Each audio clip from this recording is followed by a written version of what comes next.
70세를 넘어가는 노부부는 인생의 황혼기에 접어들었지만 단 하나뿐인 늦둥이 아들에 대한 사랑은 여전했습니다. 그 아들이 35살이 되어 결혼한다고 했을 때 노부부는 세상을 다 얻은 듯 기뻐했습니다. 늦게 얻은 귀한 자식이었기에 그의 행복은 곧 노부부의 행복이라 여겼습니다. 그러나 그 기쁨은 마치 안개처럼 짧았습니다. 그들을 기다리고 있던 것은 행복이 아닌 집안의 모든 것을 집어삼키려는 탐욕스러운 그림자였습니다. 며느리를 처음 만났을 때부터 시아버지는 왠지 모를 불안감을 떨칠 수 없었습니다. 번쩍이는 명품으로 치장하고 모든 말과 행동이 철저히 계산된 듯한 고상한 말투는 그에게 묘한 위화감을 안겨주었습니다. 아들은 어머니, 아버지, 제 여자친구는 정말 완벽해요. 능력도 좋고 얼마나 세련됐는데요. 라며 콩깍지가 단단히 씌워진 채 며느리에게 푹 빠져 있었지만 시아버지의 오랜 인생 경험이 울리는 직감은 끊임없이 위험 신호를 보냈습니다. 하지만 자식 이기는 부모 없다고 그는 그 경고음을 애써 무시했습니다. 그 순간 그들의 인생 최대의 비극을 불러올 씨앗이 뿌려지고 말았습니다. 결혼 생활은 시작부터 끔찍한 파국의 서막을 알리고 있었습니다. 돈 바닥 없는 욕망의 수렁. 여보, 이 에르메스 버킨백은 정말 필수템이에요. 이거 하나 없으면 제가 어디 가서 명함도 못 내밀어요. 당신도 내 체면 생각해줘야죠, 안 그래요? 여보, 이건 너무 비싸. 우리 월급으로는 정말 지난달에도 무리했잖아. 그럼 당신 부모님께 말씀드리면 되잖아요. 아버님, 어머님은 돈 많으시잖아요. 며느리가 이렇게 궁상맞게 다니는 거 좋아하시겠어요? 며느리의 본색은 결혼 직후부터 거침없이 드러났습니다. 명품 옷, 가방, 시계는 기본이고 심지어 주방용품 하나, 수건 한 장까지도 최고급 브랜드만을 고집했습니다. 아들의 평범한 월급으로는 도저히 감당할 수 없는 수준이었습니다. 매달 마이너스 통장 잔고는 물론 카드 대금이 눈덩이처럼 불어나기 시작했습니다. 결국 그 부족분은 고스란히 시아버지와 시어머니의 피 같은 노후 자금에서 채워져야 했습니다. 여보, 이러다 우리 쌈짓돈 다 바닥나겠어. 저 며느리는 왜 그리 돈을 물쓰듯 쓰는 거야? 우리 돈을 자기 돈처럼 써버리니. 그래도 자식 잘 되는데 쓴다 생각해야죠. 우리 하나뿐인 아들인데 어쩌겠어요. 며느리 체면이라도 세워줘야지. 시아버지 부부는 아들을 위해 며느리의 체면을 세워주기 위해 기꺼이 돈을 내주었습니다. 자식이 잘 사는 게 부모의 기쁨이라며 스스로를 위로했습니다. 그러나 며느리는 마치 그들의 지갑을 무한정 열리는 금고처럼 여겼습니다. 그녀의 요구는 점점 더 노골적이고 강압적으로 변해갔습니다. 그들은 자신들이 며느리라는 이름의 탐욕스러운 구렁텅이에 깊숙이 빠져들고 있다는 것을 그때는 미처 깨닫지 못했습니다. 병든 시어머니와 악몽 같은 요구들. 아버님, 이번에 새로 나온 샤넬 트위드 재킷이 너무 예쁘던데. 어머님도 아프시니까 제가 더 잘하고 다녀야 외부 사람들이 아버님 흉안 볼 거 아니에요. 며느리가 초라하게 다니면 어머님 간병 제대로 못 시킨다고 욕할걸요. 며느라기, 내 시어머니가 편찮으신데 그런 말이 나오니? 어찌 그리 매정하냐? 어머님 병원비도 많이 나올 텐데 저희도 좋은 차가 있어야 마음 편히 모시죠. 외제차 한 대 정도는 있어야 응급 상황에도 빠르게 대처할 수 있고요. 다 어머님을 위한 거예요, 아버님. 시어머니는 남편인 시아버지와 달리 속으로 모든 것을 사귀는 성격이었습니다. 며느리의 끝없는 돈 요구와 아들의 무능력함에 속으로 끙끙 앓다가 결국 몸에 병이 찾아왔습니다. 의사는 극심한 스트레스로 인한 치매라는 충격적인 진단을 내렸습니다. 시어머니가 병들어가는데도 며느리는 전혀 개의치 않았고 오히려 시어머니의 병을 핑계 삼아 더 많은 돈을 요구했습니다.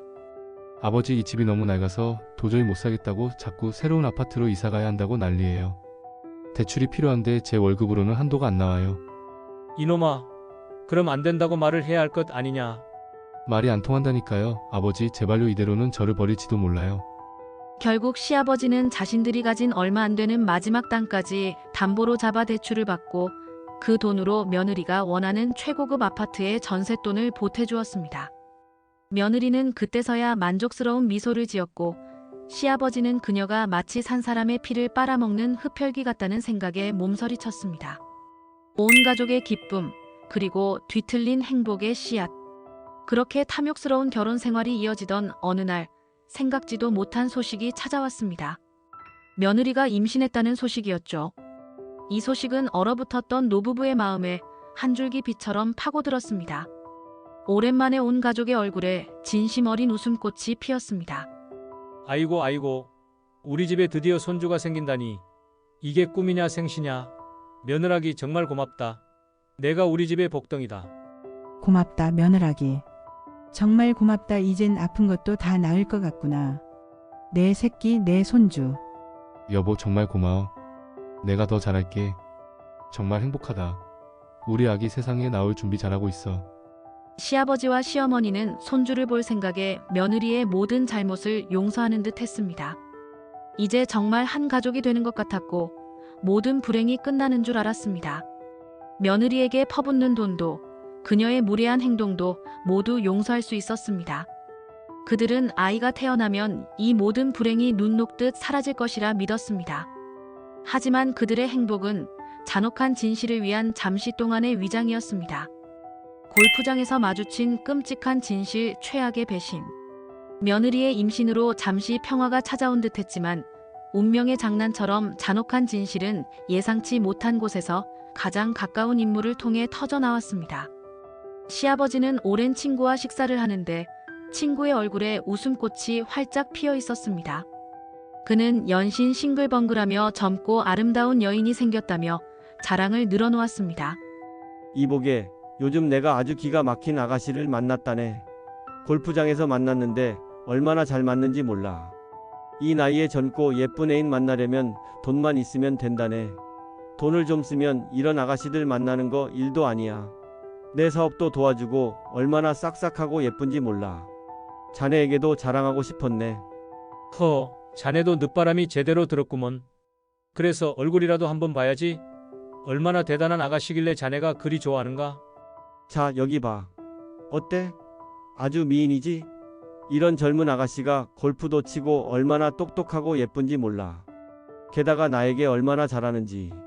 시아버지는 얼떨결에 폰을 받아들었습니다. 그러나 사진 속 여인을 보는 순간 그의 심장이 마치 망치로 얻어맞은 듯 멎어버렸습니다. 그의 손에 들린 사진 속에는 분명히 자신의 며느리가 활짝 웃고 있었습니다. 그것도 골프복 차림으로 친구 옆에 바싹 붙어 팔짱을 끼고 누가 봐도 다정한 연인처럼 보였습니다. 세상이 온통 뒤집어지는 듯한 충격이었습니다. 시아버지는 눈을 비비고 다시 봐도 틀림없이 그의 며느리였습니다. 그의 며느리가 그가 아는 그 며느리가 다름 아닌 자신의 친구로부터 경제적 지원을 받는 애인, 즉 골프장 풀뱀이었던 겁니다. 시아버지의 머릿속은 하얘졌고 심장이 발 아래로 쿵 하고 떨어지는 것 같았습니다. 온몸에 피가 식는 듯한 기분이었습니다. 세상이 통째로 무너지는 듯했죠. 친구는 시아버지의 표정을 보고 당황하며 이보게 왜 그러나? 어디 아픈가? 하고 물었지만 그는 아무런 대답도 할 수 없었습니다. 그저 그 사진이, 그 끔찍한 배신과 진실이 그의 눈앞에서 거대한 파도처럼 밀려올 뿐이었습니다. 병든 시어머니와 무너진 가정의 잔해. 그날 이후 시아버지는 혼자 밤새도록 잠을 이루지 못했습니다. 며느리의 충격적인 실체를 알게 된 것은 그 혼자만의 고통이 아니었습니다. 그의 아내는 남편보다 훨씬 더 큰 마음의 병을 앓고 있었습니다. 며느리의 끝없는 돈 요구, 그리고 이제는 골프장을 전전하며 풀뱀 노릇까지 하는 모습에 홀로 소가리를 하다가 결국 쓰러진 겁니다. 병명은 스트레스성 치매. 그의 아내는 이제 사랑하는 남편인 시아버지조차, 애지중지 키운 아들조차 알아보지 못합니다. 그저 허공을 바라보며 알 수 없는 말을 중얼거릴 뿐이죠. 시어머니가 병상에 쓰러진 뒤에도 며느리는 단 한 번도 변하지 않았습니다. 병원비가 많이 나온다며 투덜거리고 심지어 어머니가 돌아가시면 상속받을 재산이 얼마나 되는지를 묻기까지 했습니다. 그 순간 시아버지는 깨달았습니다. 아, 이 여자는 처음부터 그들의 가족의 돈과 재산을 노리고 접근한 악랄한 풀뱀이었구나. 더 이상 외면할 수 없는 진실이었습니다. 그의 아내는 이 풀뱀에게 모든 것을 빼앗기고 병들었으며 아들은 그녀의 탐욕에 눈이 멀어 빚더미에 앉아 파멸의 길을 걷고 있었습니다. 그리고 뱃속의 손주는 과연 누구의 씨앗일까요? 그 의심은 시아버지를 더욱 고통스럽게 만들었습니다. 파국으로 치닫는 재앙, 그리고 고발. 이제 더 이상 지켜볼 수만은 없었습니다. 아들의 삶, 시어머니의 남은 생, 그리고 노부부의 전 재산이 송두리째 이 풀뱀에게 흡수될 지경이었으니까요. 어렵게 용기를 내어 변호사를 찾아갔습니다. 변호사는 시아버지의 이야기를 듣더니 혀를 차며 말했습니다. 어르신, 이건 명백한 사기 결혼이고 재산 편취 목적이 다분합니다. 며느리분의 재산 형성 과정과 금융 거래 내역, 그리고 사적인 만남 기록을 추적하면 충분히 증거를 확보할 수 있습니다. 고소를 진행해야 합니다. 그 말을 듣는 순간 시아버지의 마음이 찢어지는 듯 아팠습니다. 자신의 아들의 아내를, 자신의 며느리를 법정에 세워야 하다니. 이것이 정녕 그가 바라던 삶이었을까요? 하지만 더 이상 피할 수 없다는 것을 알았습니다. 고소장이 접수되고 며느리는 결국 경찰 조사를 받게 되었습니다. 그때서야 그녀는 당황한 기색을 보였지만 이미 늦었습니다. 그녀의 통장 내역, 카드 사용 내역, 그리고 골프장에서의 충격적인 행적들이 차곡차곡 증거로 쌓여갔습니다. 아들은 여전히 며느리를 믿으려 했지만 압도적인 증거들 앞에서는 더 이상 외면할 수 없었습니다. 그제야 아들은 울부짖으며 자신의 어리석음과 무지함을 후회했습니다. 그러나 이미 너무 늦은 후회였습니다. 그의 가족은 돌이킬 수 없는 파국을 맞고 있었습니다. 늦은 후회, 그리고 남은 삶의 짐. 너무 늦었습니다. 정말 너무 늦게야 깨달았습니다. 아들을 올바르게 가르치지 못한 죄, 자식의 행복만을 빌며 며느리의 본색을 일찍 간파하지 못한 죄, 이 모든 것이 늙은 아비의 뼈아픈 업보인 것만 같았습니다. 지금 그의 아들은 거액의 빚더미에 앉아 밤낮 없이 일해도 벗어날 수 없는 나락에 빠졌고, 사랑하는 아내는 차가운 병상에 누워 의식조차 희미합니다. 뱃속의 손주는 과연 누구의 피가 섞였을지, 그 의심은 평생 그를 따라다닐 것입니다. 시아버지는 홀로 이 지옥 같은 현실을 견디며 매일 밤을 눈물로 지새우고 있습니다. 어쩌면 이 모든 비극이 자신의 무지에서 시작된 것은 아닐까 하는 자괴감에 시달리고 있습니다. 이 영상을 보고 있을지도 모를 여러분들께 이 비극적인 이야기를 통해 간곡히 부탁합니다. 자식의 결혼은 그 어떤 일보다 신중에 신중을 기해야 한다는 걸. 그저 겉모습만 보고 그 사람의 배경만 보고 판단해서는 절대 안 된다는 걸. 그 사람의 진정한 됨됨이와 인성, 그리고 숨겨진 욕망을 꿰뚫어 볼 줄 아는 지혜가 필요하다는 걸 말입니다. 시아버지처럼 뒤늦게 후회하고 평생을 눈물 흘리며 고통 속에 살지 않으려면 제발 이 쓰디쓴 경험을 명심해 주셨으면 합니다. 간절히 부탁합니다. 그들의 며느리는 아들과 시아버지, 시어머니의 모든 것을 앗아간 악마 같은 풀뱀이었습니다. 이 비극은 부디 그들에 대해서 끝나기를, 더 이상 이 고통이 이어지지 않기를 바랄 뿐입니다.